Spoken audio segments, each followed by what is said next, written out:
bị áp bức bóc lột.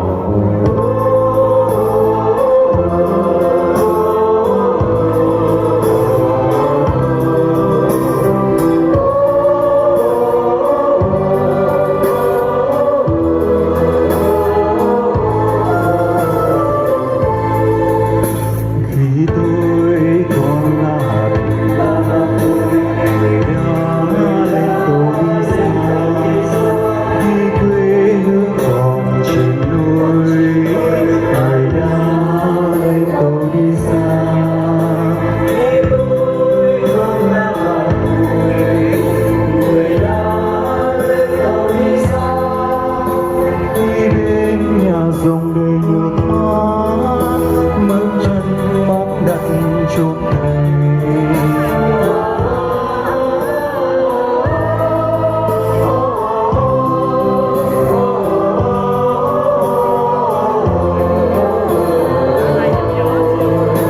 Dấu chân không nhẹ như mây, dấu chân không em không màng, dấu chân không lào dấu nắng, lời non chân chứa bồi dâu.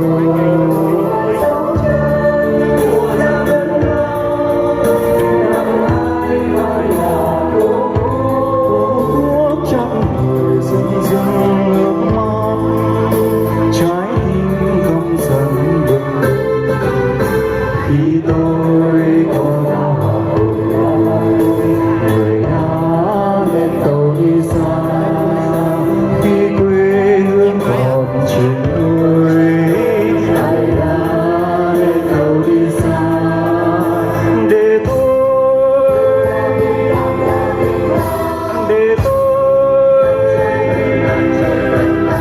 để em im lặng thấy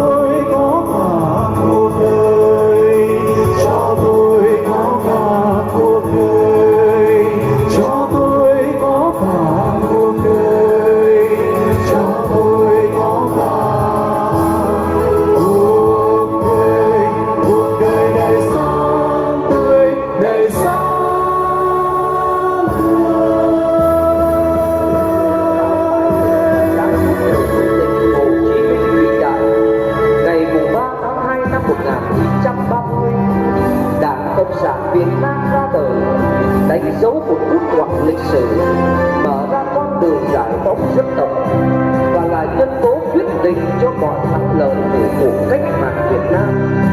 Con thuyền cách mạng đã có người cầm lái, sẵn sàng vượt qua mọi bão tố phong ba. Mừng trời đông, anh hùng tươi sáng mừng lên, đàn cô ngô trăm mây về trong nắng mai.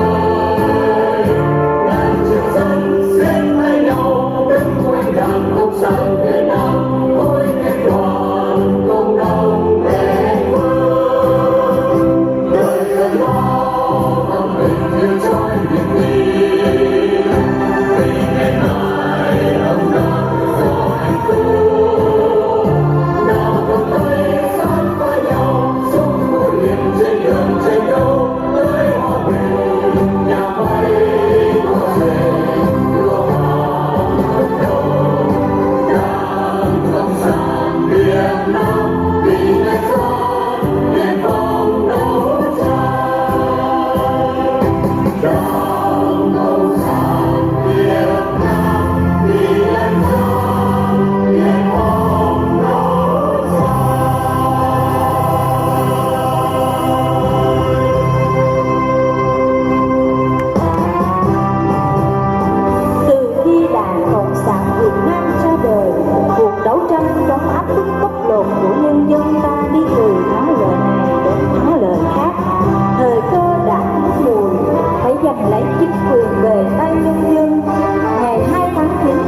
đầu tiên của Đông Nam Á.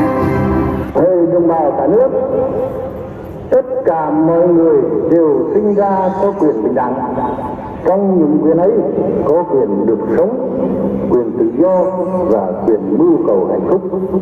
Vì những lẽ trên, chúng tôi, chính phủ lâm thời của nước Việt Nam Dân Chủ Cộng Hòa, trinh trọng tuyên bố với thế giới rằng nước Việt Nam có quyền hưởng tự do và độc lập. Toàn thể dân tộc Việt Nam quyết đem tất cả tinh thần và lực lượng, tính mạng và của cải để giữ vững quyền tự do độc lập ấy. Lời kêu gọi của bác như những lời sấm truyền, thôi thúc mọi tầng lớp nhân dân đứng lên chống giặc. Trong đó, lực lượng đồng cốt là thanh niên với giáo mát, tầm vông, lưỡi lê, gậy gộc, vũ khí tuy thô sơ nhưng lòng căm thù giặc sâu sắc của nhân dân ta còn sắc bén hơn bao giờ hết. Sức mạnh đoàn kết của dân tộc ta là sức mạnh tổng hợp, thề quyết tử cho tổ quốc quyết sinh, sẵn sàng đi bất cứ nơi đâu khi tổ quốc cần.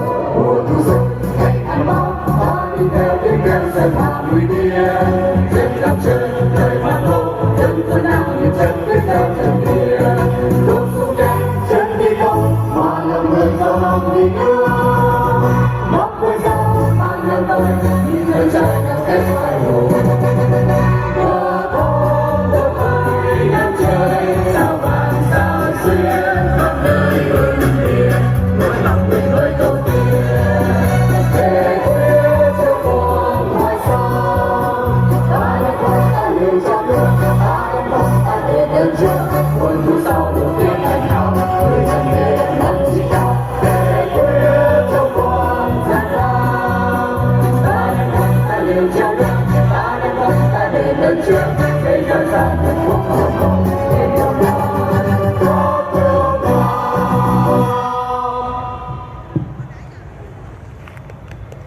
Tổ quốc ta đã nghe lời kêu gọi trong tinh thần trong bóng lửa mặt trời.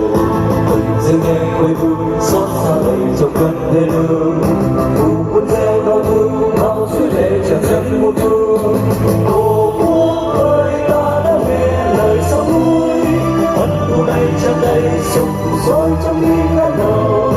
Ta đi chiến đấu quyết đánh tan quân bảo tàng bảo vệ Việt Nam quê hương ta.